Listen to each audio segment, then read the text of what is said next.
আমি চোখের পানি ছেড়ে ডাক দিয়ে বললাম, আল্লাহ, আমি তো আমার বাবার কাছে বলিও নাই, আমি তো আমার বাবার কাছে চাইও নাই। ও মালিক, এটা বুঝি হয় বাবা? ও কলেজার টুকরা যুবক, এই অমূল্য রতন যতদিন দুনিয়ার ভিতরে থাকবে কদর কর। যখন এই অমূল্য রতন পাবা না, সারা দুনিয়ায় বিছরাইলো আর মায়ের মতো আপন পাইবা না। সারা পৃথিবীতে বাবা বাবা বাবা বলে চিল্লাইলো, কাউকে বাবা না। কয় তোমার জন্য কাঁদি। কয় আবু যর কা বলে আমি হাসি, আমার নবীর সুপারিশ নেওয়ার জন্য হাসি। বলেন সুবহানাল্লাহ। আমি আবু যর নবীর একজন সাহাবী, এত দামি সাহাবী। কয় কেমন দাম? আমার নবী রাহমাতাল লিল আলামিন নবী মুহাম্মদুর রাসূলুল্লাহ সাল্লাল্লাহু আলাইহি ওয়াসাল্লাম মসজিদে নববীর ভিতরে বসা। এমন সময় জিবরাইল আমার নবীর সামনে হাজির। ডাক দেয়া বলে, ইয়া রাসূলুল্লাহ, ইয়া হাবিবাল্লাহ, ওই যে চাদর মুড়ি দিয়া চলে যায় আপনার আশিক সাহাবী আবু যর গফারি। নবী আমার ডাক দেয়া বলেন, ভাই জিবরাইল, কেমনে চিল্লাইটা আমার আবু যর? বলি, ইয়া রাসূলুল্লাহ, ইয়া হাবিবাল্লাহ, শুধু আমি আবু জিবরাইল চিনি তা নয়, আসমান ও জমিনের যত ফেরেশতা আছে সকল ফেরেশতারাই আবু যরকে চিনে। নবী আবার ডাক দেয়া বলে, ভাই জিবরাইল, আমার আবু যরের কি এমন গুণ যেই গুণের কারণে আবু যরকে সকলে চিনে? জিবরাইল বলে, ইয়া রাসূলুল্লাহ, ইয়া হাবিবাল্লাহ, শুধু ফেরেশতারা চিনে তা নয় গো নবী, স্বয়ং আল্লাহ তাআলা আবু যরের আলোচনা ফেরেশতাদের মাঝে করে। নবী আমার ডাক দেয়া বলে, জিবরাইল, আমার আবু যরের কি এমন গুণ? জিবরাইল বলে, ইয়া রাসূলুল্লাহ, ইয়া হাবিবাল্লাহ, ওগো নবীজি, আবু যরের দুইটা গুণ। নবী বলে, ও জিবরাইল, কি এমন দুইটা গুণ? বলে, ইয়া রাসূলুল্লাহ, ইয়া হাবিবাল্লাহ, আবু যরের এক নাম্বার গুণ হলো লিসগারি লিনাফসি, আবু যর নিজেকে নিজে খুব ছোট মনে করে। দুই নাম্বার, আবু যর বিশা গফারি রাদিয়াল্লাহু তাআলা আনহু বেশি বেশি সূরা ইখলাস তেলাওয়াত করে। বলে, লিকাসরাতে সূরাতুল ইখলাস, কুল হুয়াল্লাহু আহাদ আল্লাহুস সামাদ লাম ইয়ালিদ ওয়া লাম ইউলাদ ওয়া লাম ইয়াকুল লাহু কুফুয়ান আহাদ। আবু যর গফারি এত বেশি পরিমাণে সূরা ইখলাস তেলাওয়াত করে, কয় আল্লাহ পাক রব্বুল আলামিন আবু যর আমল নামে এত পরিমাণে কোরআন খতম লিখে রাখছে যা অন্য কারো আমল নামায় নাই। ও নবী, এক নাম্বার আবু যর বেশি বেশি সূরা ইখলাস তেলাওয়াত করে। দুই নাম্বার, আবু যর নিজেকে নিজে খুব বিনয় করে দেয়, ছোট মনে করে। ও যুবক, এই দুইটা গুণ যদি কারো ভিতরে চলে আসে, এক নাম্বার নিজেকে বিনয় মনে করবা, জমিনে হাত পাপ নিয়ে চলবা না, অহংকার হমিকে নিয়ে চলবা না। দুই নাম্বার, সূরা ইখলাস বেশি বেশি তেলাওয়াত করবা। এই দুইটা গুণ যদি কোনো যুবকের ভিতরে চলে আসে, কোনো এমপির ভিতরে চলে আসে, কোনো মন্ত্রীর ভিতরে চলে আসে, কোনো চেয়ারম্যানের ভিতরে চলে আসে, আল্লাহ পাক রব্বুল আলামিন তার পরিচিতিটা এত ঘটাইবে, কয় আসমান ও জমিনের যত ফেরেশতা আছে সকল ফেরেশতারা আবু যরকে চিনে। বলুন সুবহানাল্লাহ। ঠিক ওই বান্দাকেও আল্লাহ তাআলা সকল ফেরেশতারা চিনবে। বলুন আল্লাহু আকবার। আল্লাহর নবীর সাহাবী আবু যর হাসে, সবাই কান্না করে। জাল্লাত একবার কদম বাড়ায়, আবার জাল্লাত পিছনের দিকে যায়। জাল্লাতকে ডাক দেয়া, কয় রে জাল্লাত, কেন কান্দো? কয় জীবনে বহু মানুষের বহু অপরাধকে আমি কতল করেছি, বহু অপরাধের বিচার করেছি, জীবনে কোনোদিন আমার চোখ দিয়ে অশ্রু ঝরে নাই, কিন্তু আজকে এমন একজন জান্নাতি পবিত্র মানুষের বিচার করতে গিয়া আমি জাল্লাতের হাত কাঁপে, আমি জাল্লাত কদম বাড়াইতে পারি না। নবীর সাহাবী আবু যর তাকাইয়া দেখে সবাই কাঁদে, আমিরুল মুমিনিন খলিফাতুল মুসলিমিন ওমর কাঁদে। ওমর ডাক দেয়া বলে, আবু যর, সবার চোখে পানি, তোমার জন্য পানি। একজন জান্নাতি সার্টিফিকেট প্রাপ্ত পবিত্র একজন জান্নাতি মানুষকে আজকে শুলিতে চড়ানো হচ্ছে। ও আবু যর, তুমি কেন হাসো? আবু যর বলে, আমিরুল মুমিনিন, আমার নবী বলেছেন যদি কোনো মুসলমান বার জিম্মাদার হয়ে যায়, কাল কিয়ামতের ময়দানে আহকামুল হাকিমিন আল্লাহ নিজে জিম্মাদার হইয়া আল্লাহ তাআলা তাকে জান্নাতের মালিক বানা দিবে। ওগো আমিরুল মুমিনিন, আমি তো আমার মালিকের জিম্মায় হতে হতে চাই আমার নবী যেন কাল কিয়ামতের ময়দানে সুপারিশ করে আল্লাহর জান্নাতে ঢুকাইয়া দেয়। এই জন্য আমি আমার বাইরে জিম্মাদার হয়ে গেলাম। জল্লার সামনে আগায়, আমার জল্লাদ যখন আবু যরের বিচার করবে এমন সময় একজন ডাক দিয়া বলে, আমিরুল মুমিনিন, জল্লাদকে একটু দাঁড়াইতে বলেন। ওই যে কে যেন আসতেছে, বালুজার উড়াইয়া কে যেন গোরসওয়ার হইয়া মদিনার দিকে আসতেছে। কাছে আসতে আসতে তাকাইয়া দেখে ওই নওজোয়ান যুবক আমিরুল মুমিনের সামনে হাজির। আমিরুল মুমিনিনকে ডাক দিয়া বলো, আমিরুল মুমিনিন, আমার ভাই আবু যরকে ওখান থেকে নামায়া দেন। আমার জায়গায় আমার ভাই আবু যর কতল হবে, আমি সহ্য করতে পারবো না। আমার দেরি হয়ে গেছে, পথের ভিতরে ঘোড়ার জিন পোষ ভেঙে গিয়েছিল, ওইটা ঠিক করে আসতে আমার দেরি হয়ে গেছে। আমার ভাইকে নামাইয়া আপনি আমাকে কতল করে দেন। আমি দুনিয়ায় বসে আমি আমার শাস্তি ভোগ করে যাইতে চাই। আদালতে কিবরিয়া আল্লাহ তাআলার আদালতে জবাব দিতে পারবো না। আমিরুল মুমিনিন খলিফাতুল মুসলিমিন ডাক দিয়া কয়, যুবক আয় আয় আমার বুকে আয়, তোকে শুরুতে চড়াইয়া বিচার করার দরকার নাই। এই যে 300-350 মাইল রাস্তা অতিক্রম করে আসছো, আমার আল্লাহ এই কদমের বদৌলতে তোর গুনাহ এমনিতেই মাফ করে দিয়েছে। যেহেতু মুরব্বীর সন্তানরা বিচার চেয়েছে, তাই তো বিচার করতে হয়। একজন জান্নাতি পবিত্র মানুষ নামাইয়া আর একজন জান্নাতি পবিত্র মানুষ আমি উঠাইয়া দিলাম। এমন সময় মুরব্বীর 2 সন্তান ডাক দিয়া বলে, আমিরুল মুমিনিন, ও খলিফাতুল মুসলিমিন, আমি যুবকের বিরুদ্ধে আপনার দরবারে আদালতে আমি মামলা দিলাম। ও আমিরুল মুমিনিন, এখন একটা দরখাস্ত করতেছি।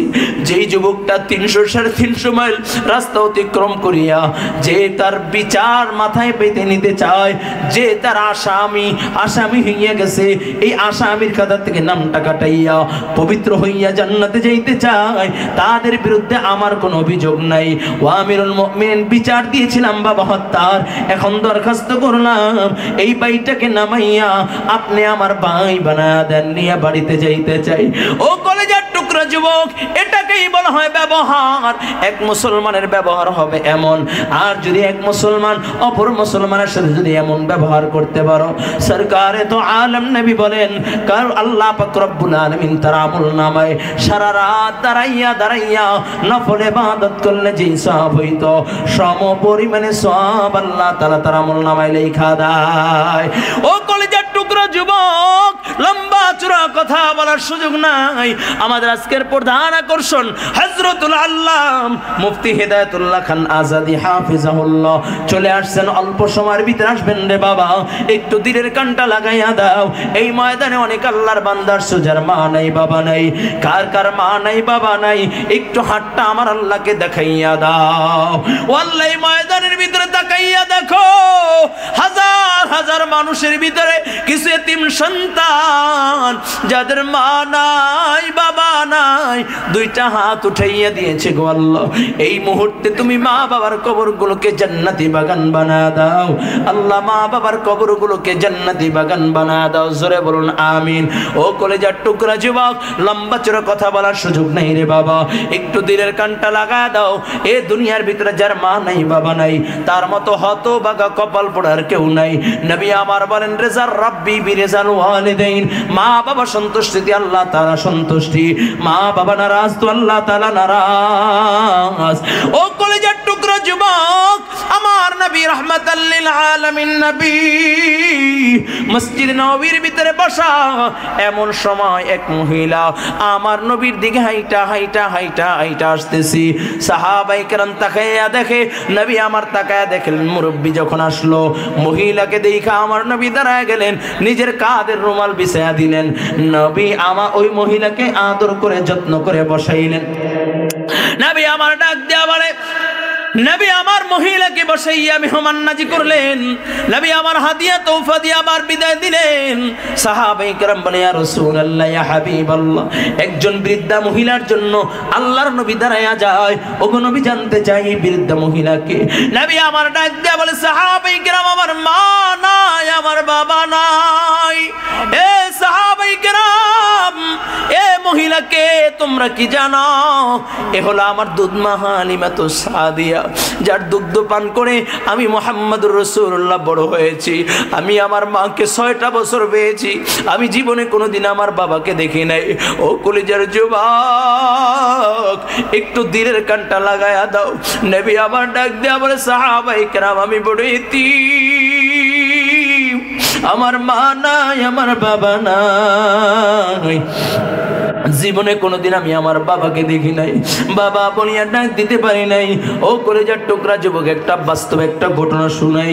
আমার এক বন্ধু আব্দুল্লাহ হাদি কয় চুয়াডাঙ্গাতে বাড়ি। আমাকে কয়, দোস্ত একটা ঘটনা শুনাই, আজকের ঘটনা। মানে যেদিনকা বলতেছে, আমাকে বলতেছে, দোস্ত সব মাদ্রাসা যখন ছুটি দিলাম, সব ছাত্রগুলো বাড়িতে যায়, আমি আমার ঘরে চলে গেলাম। বিকালবেলা আবার একটু মাদ্রাসায় আসলাম দেখাশোনার জন্য ঠিক মতন আছে কিনা। আমি যখন মাদ্রাসার গেট দিয়ে ঢুকলাম, দুইকা দেখি একটা ছোট্ট বাচ্চা, 8 থেকে 10 বছর বয়স হইব। ছোট্ট বাচ্চাটা ফলের উপরে শুইয়া, ছোট বাচ্চাটা ফুপাইয়া ফুপাইয়া ফুপাইয়া ফুপাইয়া কাঁদতেছে। আমি কাছে যাই, আছি কেউ কান্নার আওয়াজ, চোখের পানি গড়াইয়া গড়াইয়া পড়তেছে। আমি ডাক দিয়া বললাম, বাবা কেন কান্না করো, কিসের জন্য কান্না করো? ছোট বাচ্চাটা আমাকে দেখা আমাকে জড়ায় ধরে আর হাউমাউ করে কান্না শুরু করে দিলেন। আমি ডাক দিয়া বললাম, বাবা কি হয়েছে, কান্না করো কেন? কয়, হুজুর মাদ্রাসাটা ছুটি হয়ে গেছে, সব ছেলেরা আমার ভাইরা সব যার যার মা বাবার কোলে গিয়েছে। আমি কার কোলে যাব? আমার মা নাই, আমার বাবা নাই। আমি মা বলিয়া ডাক দিতে পারি না, বাবা বলিয়া ডাক দিতে পারি না। আজকে যদি আমার মা থাকতো, তাহলে আমার মা বড় আদর করে আমাকে বুকে নিয়ে, আমার বাবা থাকলে আমাকে মাদ্রাসা থেকে নিয়ে আমার বাসায় নিয়ে আমার মা আমাকে বড় আদর করে যত্ন করে খাওয়াইতো। হুজুর আমার মা নাই, আমার বাবা নাই, মা বলিয়া ডাক দিতে পারি না, বাবা বলিয়া ডাক দিতে পারি না। রে যুবক, তাকাইয়া দেখ, মুরব্বী মানুষ মায়ের কথা স্মরণ করিয়া কেমনে চোখের পানি ছেড়া ছেড়া কান্দে। আমাদের হুজুর কেমনে কান্দে। ও যুবক, এই ময়দানের দিকে তাকাও, কত মা হারা সন্তান, কত বাবা হারা সন্তান এই ময়দানে কেমনে কান্না করে রে বাবা। যার মা নাই, বাবা নাই, জমিনে আপনজন বলতে কেউ নাই, ঠিক কিনা জোরে বল। ও কলেজার টুকরা যুবক, বাবা যে কত বড় নিয়ামত আমি বাস্তবে প্রমাণ। গত শুক্রবার, যেই শুক্রবার আসছে তার আগের শুক্রবার, আমি এক টেনশনে পড়ে গেলাম। ঋণের এক পাহাড় আমার মাথায় চলে আসলো। আমি নিয়ত করছি আমার গাড়িটাও বিক্রি করে দিব, টাকার বড় প্রয়োজন, না হইনি নয়। আমি মাহফিলে গেলাম শুক্রবার, আমার 3টা বয়ান, দৌড়ের উপরে মায়ের সাথেও কথা বলার সুযোগ নাই, বাবার সাথেও কথা বলার সুযোগ পাই নাই। যুবক, রাত্রে প্রায় 12টা, যখন 12টা সাড়ে 12টার দিকে বয়ান শেষ করলাম। বয়ান শেষ করে যখন রওনা করলাম, এমন সময় আমার বাবার ফোন। কয়, শুনলাম তুই নাকি টেনশন করতেছো, গাড়ি বিক্রি করে দিবা। আমি বললাম, আপনাকে কে বলছে? কয়, বাবা হয়েছি তো সব খবর রাখি। আমাকে বলে, আগামীকালকে আমার সাথে দেখা করবা, গাড়ি বিক্রি করার দরকার নাই। আমি যখন দেখা করলাম, আমাকে একটা চেক দিয়ে বলছে, আর টেনশন করিস না, ব্যাংকে যা টাকা হয়ে যাবে। আমি চোখের পানি ছেড়ে ডাক দিয়ে বললাম, আল্লাহ, আমি তো আমার বাবার কাছে বলিও নাই, আমি তো আমার বাবার কাছে চাইও নাই। ও মালিক, এটা বুঝি হয় বাবা? ও কলেজার টুকরা যুবক, এই অমূল্য রতন যতদিন দুনিয়ার ভিতরে থাকবে কদর কর। যখন এই অমূল্য রতন পাবা না, সারা দুনিয়ায় বিছরাইলো আর মায়ের মতো আপন পাইবা না। সারা পৃথিবীতে বাবা বাবা বাবা বলে চিল্লাইলো, কাউকে বাবা না। কলেজের যুবক, এই ময়দানে কত আল্লাহর বান্দা চোখের পানি ছেড়া মায়ের জন্য কাঁদতেছে। ও আল্লাহ, তাকাইয়া দেখো, যাদের মা নাই, বাবা নাই, এই মুহূর্তে মা বাবার কবরগুলোকে জান্নাতি বাগান বানা দাও। আল্লাহ, মা বাবার কবরগুলোকে বেহেশতের বাগান বানা দাও। একটু জোরে বলা যাবে কি?